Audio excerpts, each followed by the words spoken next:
At the time I'm making this video, tomorrow will be the Feast of the Assumption of Mary into Heaven. I don't know when I'm going to post this video, but hopefully soon. So it'll be timely, but in Canada it is not a feast of obligation. That is to say, you don't need to go to church on this day. It's encouraged, but you don't need to. In many countries it is a feast of obligation, and I think that should be changed in Canada. I think we ought to join everybody else. And I'm going to explain why in this video. And I'm going to use, of all things, the 1954 horror film The Last Man on Earth to show why. Now, I am often, I'm going to say ridiculed by my friends for seeing theology in horror movies and stuff. Because horror movies are supposedly like trashy, lowest common denominator throwaway entertainment, which they often are. But that's exactly why you sort of need to look to see the theology in them, because there's no reason otherwise why somebody would go after it. It's sort of like seeing religion in porn. D.A. Carson talks about a friend of his who does, porn recovery ministry, and he tells people who are, porn addicts, it's worship that got you into this, it's going to take worship to get you out of it. Similar sort of thing with this. I mean, you have to have a certain worldview to find something scary, and everyone has philosophy and theology, whether it's articulated explicitly and it's coherent and consistent or not.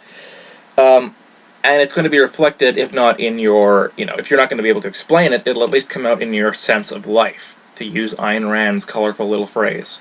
It'll, be in your aesthetic sense, and the way you live, and what you're attracted to and repelled by.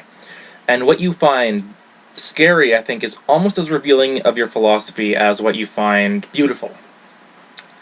Because it seems to me that a horror story has to depict an attack on something you find sacred or valuable. And that's where the horror comes from. That's where the fright comes from. That's why you need to have good characters. I mean, stuff in any horror movie, if it happened to you, would be scary. Even the crappiest, trashiest slasher movie that you just laugh at, if it happened to you, it'd be terrifying. But you don't care about the people in the movie necessarily.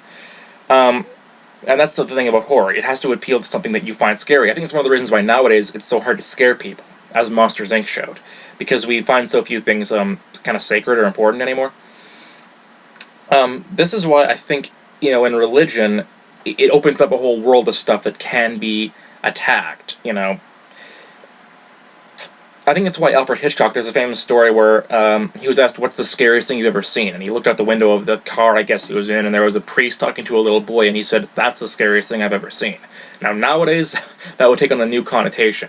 But back then, there was not really a sex scandal among the priesthood. So you have to look at, okay, well, and also because Alfred Hitchcock himself was a devout Catholic. Like every Sunday, he would go to Mass.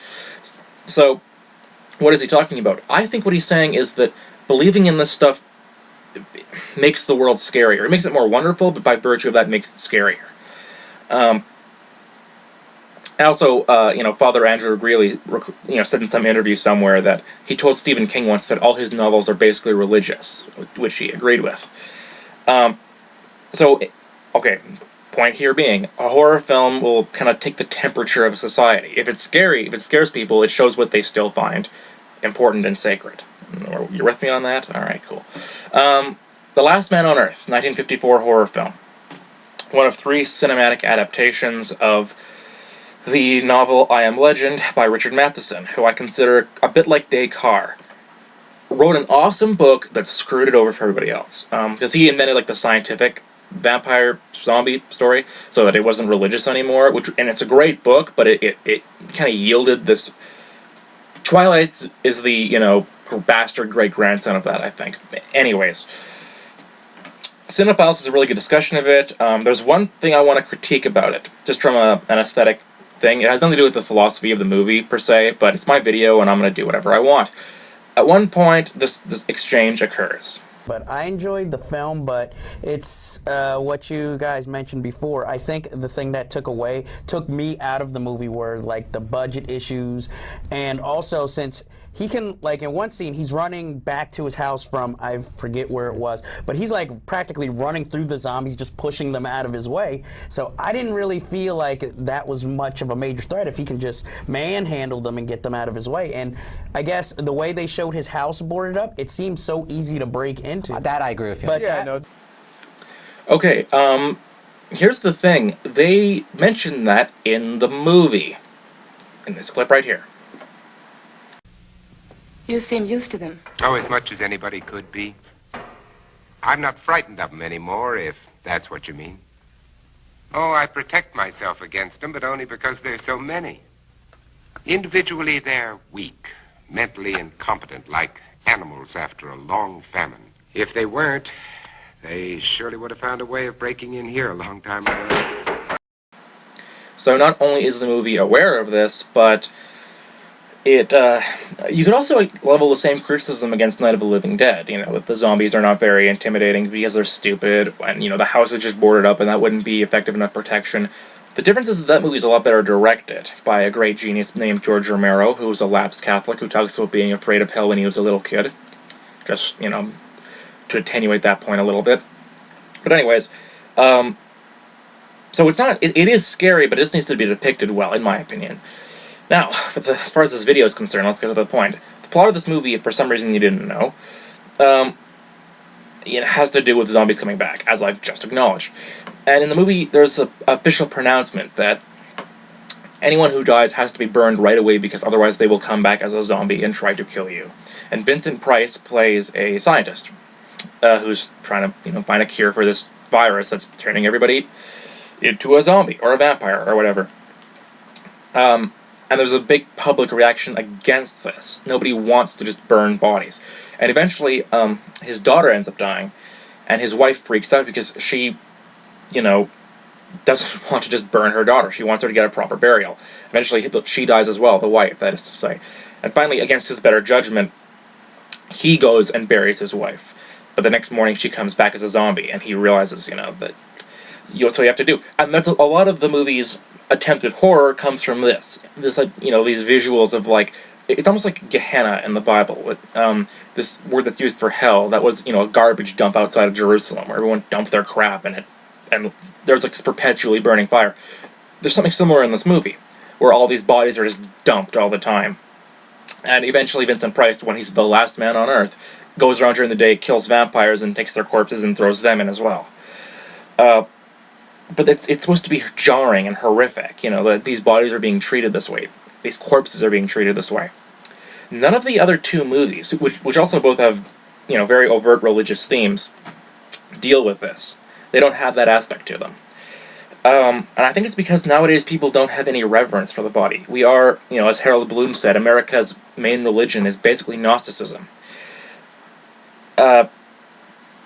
I think it's the reason, too, why Soylent Green, which is a great movie, is no longer considered as much of a classic to many people, because the shock ending, which in the movie, like, it rattles everybody, right? Like, it's this huge secret everyone needs to conceal, and people kill themselves just because they've learned that Soylent Green is people and whatever. That's not scary to us anymore. That's not as jarring an idea that people would use dead bodies for food, because, you know, it's a little disturbing to some people, but if you read a lot of the reviews online, people will say, well, yeah, but you sort of need to do that, there's overpopulation. Which would maybe be true in that setting, but it's still supposed to be a horrific thought that we would need to do that, to the point where, you know, it can be the ending of a movie. It can be the line, Soylent Green is people. Which is why I think Last Man on Earth should be considered kind of the Catholic horror movie about zombies in some way. Maybe not the only one, but certainly a main one. Also involving Vincent Price, who was a convert to Catholicism, you know, going to a church, and the final scene of the movie takes place in a big Catholic church as well. Now, what is the relevance to the Assumption of the Blessed Virgin Mary? Well, the whole theological underpinning of this feast and this idea, which was, you know, defined as a dogma only, you know, 60 years ago, is that her personal holiness was such that even after, according to the patristic tradition, she did actually die. Usually I've heard that she died in a rapture of divine love. But her body still, after her death, disappeared. And, like, flowers were left and stuff. Because the corruption of the body is a result of the curse, and her personal holiness was such that her body could not be allowed to see corruption, which is the same idea behind, you know, the incorruptibles and the relics and stuff like this. That your own, because nowadays, we talk about, you know, you can keep your religion private, you know, it stays within your own spirit and your own personal life, but doesn't affect the way, you know, you live, which of course doesn't make any sense, because there is no such thing really as, you know, a private religion, a philosophy that governs your whole life. But according to the story of Mary being assumed into heaven, her personal piety physically change the material world. It had an effect on her dead corpse. Do you see what I mean? That is a counter. That's a refutation, basically, of this modern idea that we have. And Christianity nowadays, Christians are very susceptible to the world's culture because we don't have a very strong counterculture. We did once. In fact, it was there was a whole empire possessed by it once, but now it's really, nowadays Christians are in many cases default secularists who happen to be believers in Christ, but they don't have the fully orbed Christian worldview. And the counter to that, in many ways, needs to be the liturgy. We need to be involved in the church's liturgical life, and that can shape how we think, how we view the world. And the Assumption of Mary is this bold affirmation, this refutation of Gnosticism, that even when your spirit leaves, the body still matters. There's still an involvement you have with it. Your holiness still lingers behind it, and holiness permeates the world that God's made. That's in fact, God's vision for the world. That's why we were created to be stewards of it. We don't believe that as a society anymore, which is why The Last Man on Earth is not scary necessarily to us anymore.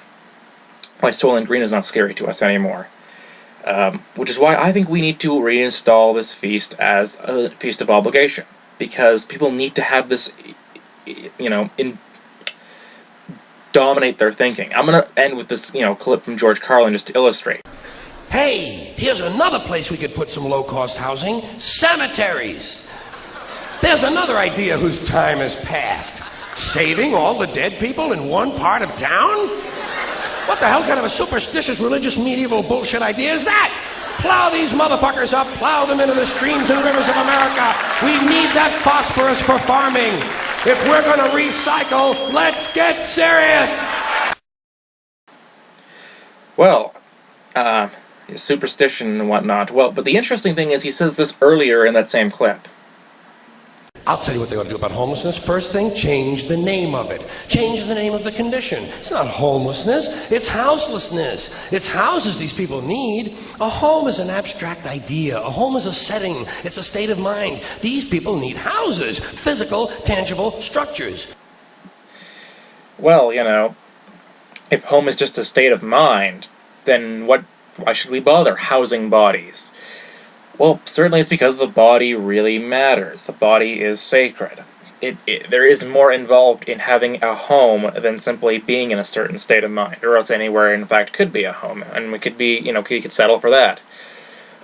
Which is an example of sort of, but what Christians aren't, to a large degree, I think, going to be able to respond to an argument like that, because we have lost the sense of the sacredness of the body. And those screaming fans and those YouTube commenters on this video who are, in emphatic agreement with him, that attitude is much more prevalent in the culture, and a lot of Christians, I think, unfortunately, have absorbed it. And I want to just end with this last comment, because it has to do with how a lot of Protestants, apologists, and I'm thinking specifically of James White, who, last year debated Robert Sungenis on the Assumption of Mary, and Dr. White points out that most Catholics can only really say that the Assumption of Mary was fitting. It was a fitting thing for God to do for the Mother of God, which he doesn't think is a very good argument. Well, our aesthetics, the way we feel, the way things seem to fit, is really, to a large degree, how we reason. To the modern world, I think, Catholicism doesn't fit. It doesn't seem fitting because we have such an anti-Christian worldview permeating the culture. Alec Guinness, after portraying Father Brown, he said that he converted to Catholicism because of the fittingness of it.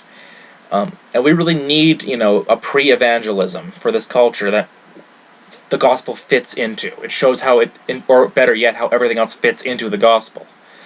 And art may be a way of doing that, but certainly argument is as well.